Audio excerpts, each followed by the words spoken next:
What's up, you guys? Dr. Jeff, chilling at my pad, about 2 minutes from Rythmia here in Costa Rica.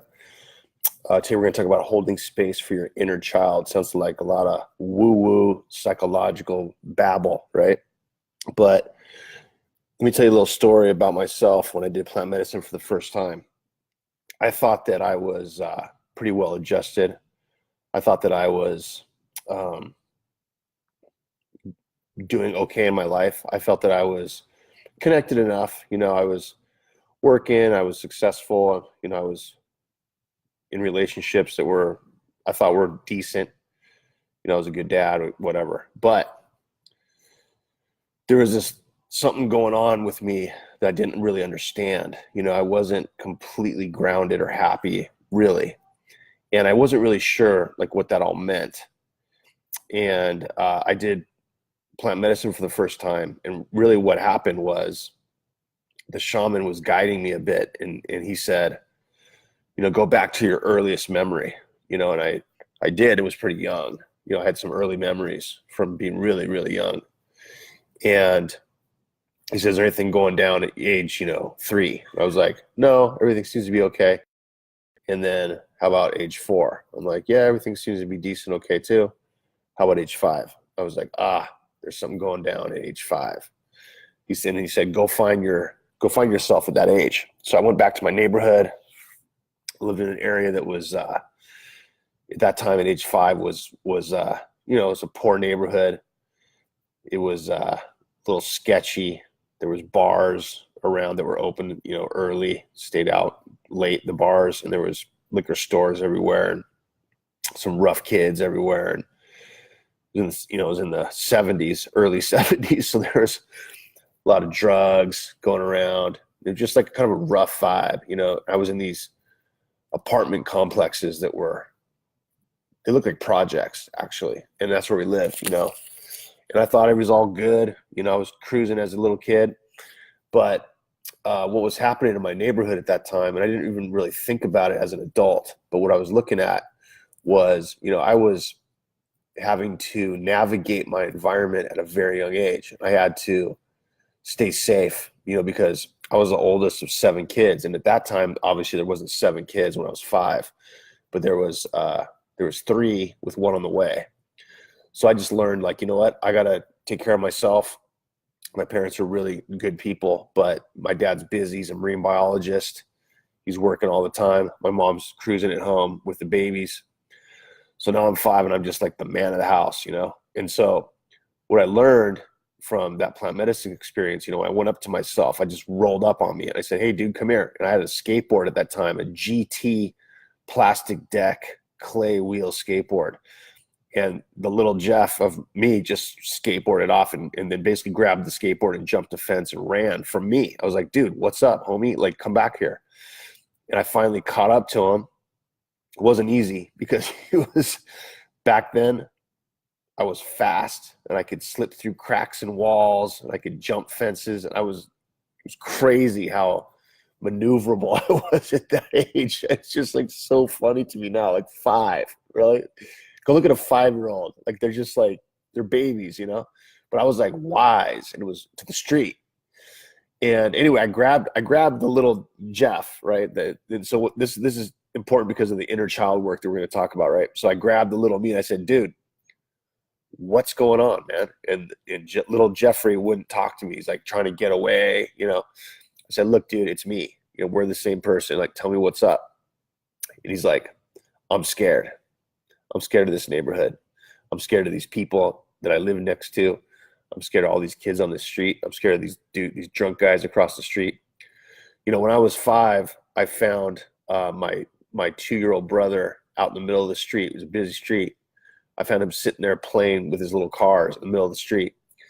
And I found him there. I brought him in. I was like, dude, this is not a safe, like there's chaos happening for me. So I just learned that, I got to take care of myself, and I'm scared and I'm totally worried. So what I'm going to do at that age, because I can't leave, I can't get a new family. I didn't want to.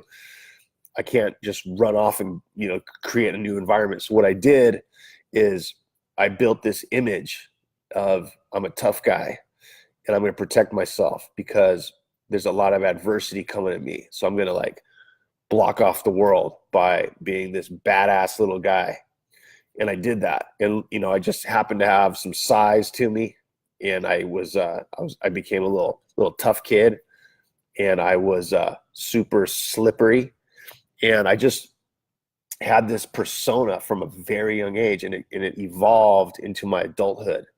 And what I used it for was to safeguard my emotions and to not be vulnerable, because I realized that if I take care of myself as a little kid, then that means that I'm not really going to allow people into my world, because if I let somebody in, they're going to hurt me.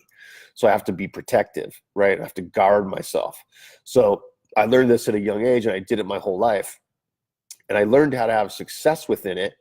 I could still, you know, I could study, I could go to school, I got married, you know, but the bottom line was I wasn't really at peace with myself. And I thought I was, you know. So when I did this plant medicine the first time, I realized, like, wait a minute, like, this is a huge deal for me. Like, I have this persona of this tough guy that I've created is not who I really am. I think a nice guy who wants to connect with people, wants to help people, and feels a lot of love for the world, for those that are disadvantaged. And I see the good in people. You know, I try to do that. I'm not trying to like upset anybody. I definitely try not to be judgmental. I am sometimes, where I'll have our biases, right? But I try not to be. That's who I really am. And what I created to protect myself was just this facade, you know? So what I was able to do is I was able to go back through the plant medicine experience and witness why I was like this. And it was such a huge breakthrough. And it helped me currently be authentic with myself. And you know, people look at me and they're like, you know, this dude, you know, he's a big guy. You know, I'm a trained martial art guy. Used to fight a lot, mixed martial arts. I used to fight people surfing in Venice. I mean, you know, if you guys know Venice, it's a rough environment. You have to fight to surf and catch a wave, you know? So I just used it to my advantage. But really what it was doing was hindering my sort of authenticity with myself. And it wasn't creating a dynamic that I was calm.